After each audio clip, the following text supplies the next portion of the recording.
Hi again, everyone. Round one of the high school football playoffs continuing tonight. The Salem Quakers advance to round two of the playoffs and play Poland next week after a dominating win over Struthers. Let's get things going for you tonight. Second quarter, 20-6, Salem leading at this point. Struthers punting the ball away. It's fielded by Jax Booth at the 35-yard line, slips out of one tackle, and he rushes 50 yards near the sideline, down all the way to the Wildcat 22. Then 4 plays and a couple penalties later, second and goal from the 3. Jason Austin takes it in for a touchdown, PAT good, 27-6 Salem. Then on the ensuing kickoff, it's fielded by Alec Gerzib of Struthers at the 25, and he rushes it, turns on the speed down to his sideline for 45 yards, brought down by Sinkovich. Then 6 plays later, Tyler Sanchez, he takes it in for the touchdown for the Wildcats. Salem 27, Struthers 13.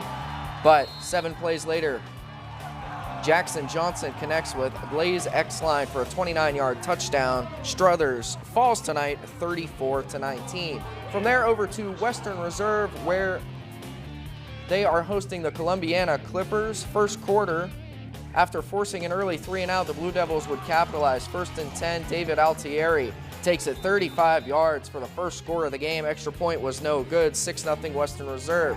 Then, after another 3-and-out, Columbiana punting, but it's blocked by Caleb Durig at the 30-yard line. So, Blue Devils take over. 3 plays later, Nicky Cavalis connects to Alex Mayorga for a 19-yard touchdown connection, 14-zip Western Reserve. Now it's 22-14. Columbiana going deep, but Reserve going deep, but Colin Schick comes up with the interception. However, that drive would end with a punt. And then Western Reserve, Cavalis connects to Mayorga again. 2-point is good. Western Reserve runs away 37-16. Cardinal visiting LABRAE at LABRAE High School tonight, 27-7. Vikings lead. Aiden Stevens keeps it. He's going to roll out after a couple of pump fakes for LABRAE and takes it outside for a 17-yard pickup. Then next play, Stevens again, this time loading up over the middle, finding Trayvon Drake for the touchdown. 34-7, LABRAE leading at this point. Then into the second half now, Vikings not slowing down. Devin Carter runs left, then up the middle to the sideline, gaining 29 yards. Then a few plays later, Carter finishing off the drive. He runs it in for the score. All LABRAE tonight. They will play at Brookfield next week.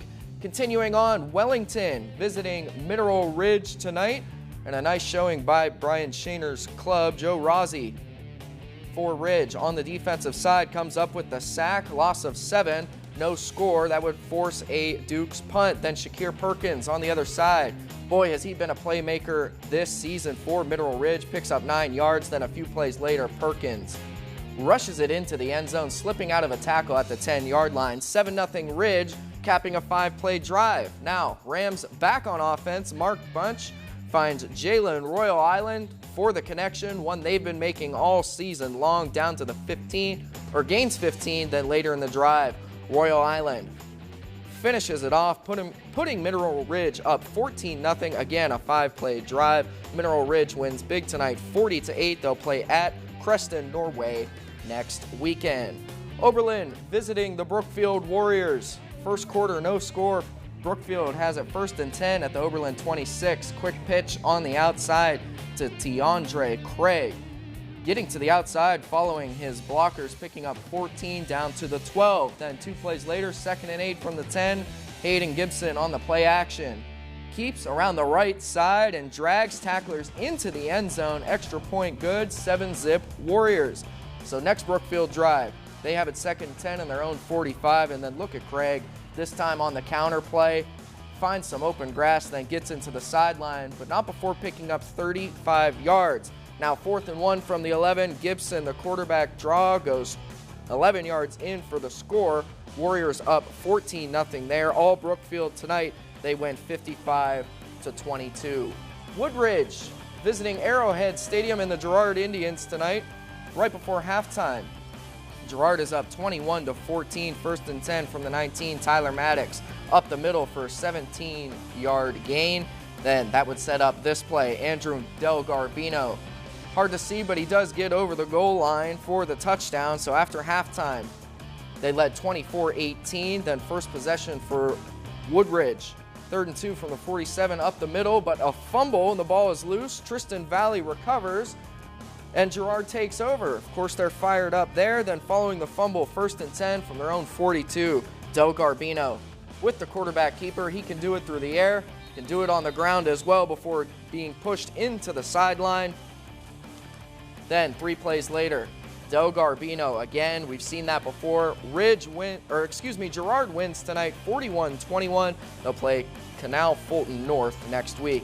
CONNEAUT visiting Mooney down at the Ice Castle, Youngstown State University. After Mooney blocked a field goal, it's 3rd and 10 from the 20. CONNEAUT drops back. Pat Gieri comes up with the INT for Mooney. Then a few plays later, Mooney up the middle, but a fumble was recovered by CONNEAUT. So they swap turnovers rather there. Then we go into the second quarter.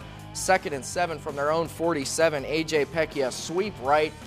That was all she wrote on that play. 53 yards to the end zone. Mooney up 7-0 as that was the first score of the game. Then ensuing possession. Big hit from Mooney, forcing a CONNEAUT punt. And then Zaire Rogers and the Cardinals going right back to work. A 35-yard gain down to the 27.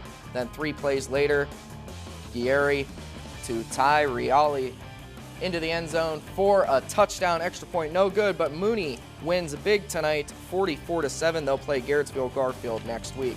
Over in Pennsylvania, Northwestern visiting the Lakeview Sailors. 17-14 Northwestern up in the second half. Sailors carrying the ball, but it pops loose, and Northwestern able to come up with the recovery. That would set up an Austin Swift big run, but he's tackled down at the yard line. Unfortunately, all Northwestern tonight, 31-14.